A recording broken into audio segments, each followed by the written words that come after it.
And now, in studio, bringing his Midwest values from the Show Me State to the land of San Diego.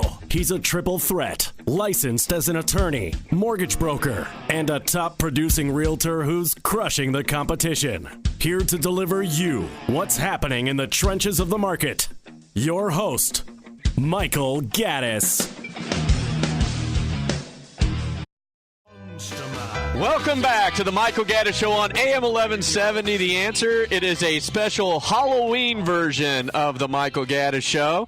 And we've had a great show so far. And now I want to talk about something else that could be really frightening to a lot of people. And what that is for seniors out there looking to do a reverse mortgage, for waiting until you get to get a reverse mortgage. That can be extremely frightful to many people because here's how reverse mortgages work. Reverse mortgages work based upon a ratio, an equation. It basically takes the appraised value of your house times an age factor. Now, those are the two variables that basically determine how much money you can borrow on a reverse mortgage. So, for example, if your house is worth $500,000 and you are 62 years old, they will take $500,000 times 52.4%. And that the result of that is how much you can borrow on your reverse mortgage. And when I say that people should be a little bit frightened, I think they should be frightened if they delay to do a reverse mortgage. And, if they're saying, oh, well, I'll just wait a year, or maybe next year or the year after that. The reason they should be frightened is because although the age factors go up as you get older, at 62 to 63 to 64, there's a gradual increase over the age. The problem is the appraised value factor. Now, the appraised value factor is a little bit troubling because, if economists are right, and the housing market has a correction coming up, like it says we're going to, people who could qualify for a reverse mortgage today will not qualify for it or run the risk that they may not qualify for it 12 months from now or 18 months from now. So in a depreciating market, wanting a reverse mortgage, time is of the essence. If you wait, then you run the risk that even though your age factor goes up, that your value will go down, and it will offset greater that way than it will by the age factor, which is true. So if you're thinking about getting a reverse mortgage, if you've considered it, if you want to learn more about it, just an FYI, I am having a couple workshops coming up, and you could go to my website on frontierloangroup.com and get the dates. The next one is going to be up in Oceanside at Mimi's Cafe. And I will be buying you lunch if you go. You must be 62 years of age or older and own a home, but you can go and learn everything you've ever wanted about a reverse mortgage. In fact, by the time you leave my workshop, you'll know more than 90, maybe 95% of the people in the population. So if anybody ever asks you a question, you'll be able to answer just about anything that they ask you. So, but anyway, to go back to it, time is really, really important when it comes to reverse mortgages. And so the longer you delay, the more it could affect you. Now, if we were in an appreciating market, if home values were predicted to continue to rise and rise and rise, in that case, then timing might not be so frightening. In fact, it might even be more prudent if you could do it. However, as we have topped the apex, as what most housing economists have said, and we're going to be going down the downward side for a while, if you are one of those people who have been teetering on the edge of that, it is something that you want to consider. The other people who really, really need to be concerned about timing of reverse mortgages are people who already have reverse mortgages.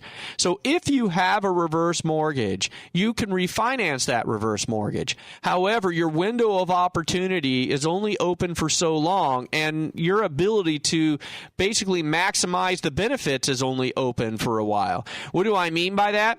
I mean, especially people who obtain their reverse mortgages between 2010, let's say, and 2013, when the market was down, before the upward trend really started to kick in. When you got your reverse mortgage back then, you were basing it on an evaluation in a depressed market. So your age was lower. I mean, and your value was lower. Now, here, 5-6 years later, the values have gone up quite a bit in Southern California. So if you have a reverse mortgage that originated between those years, you should really strongly think about getting it reanalyzed to see if there's any way to get any extra benefits out of it. The reason I say your timing is limited is because every month, the way the reverse mortgage works, every month you're deferring money. So as you defer money to your principal balance, your equity is paying your house, you have less and less funds available to you. So let's say, for example, you call me today and I do the math and I determine that you have, let's say, $40,000 sitting there that you could have access to through a line of credit or whatever.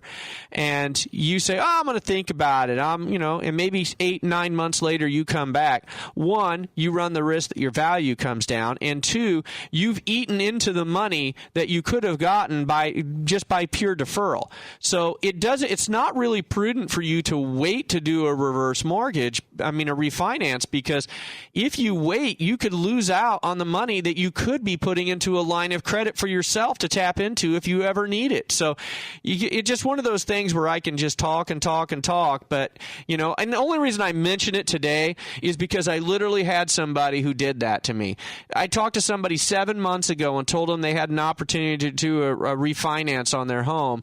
And they said, I'll think about it. And I tried to touch base with them once a month. They blew me off. Finally, they called me Friday and said, I'm ready to go. I reran their numbers, and the numbers are significantly different than what they were before.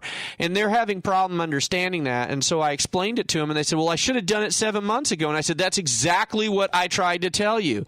I'm not trying to sell you. I'm just telling you how it works, and you have to make those calls. Well, anyway, that does it today for the Michael Gaddis Show. I want to thank everyone for tuning into this very special Halloween version of the Michael Gaddis Show.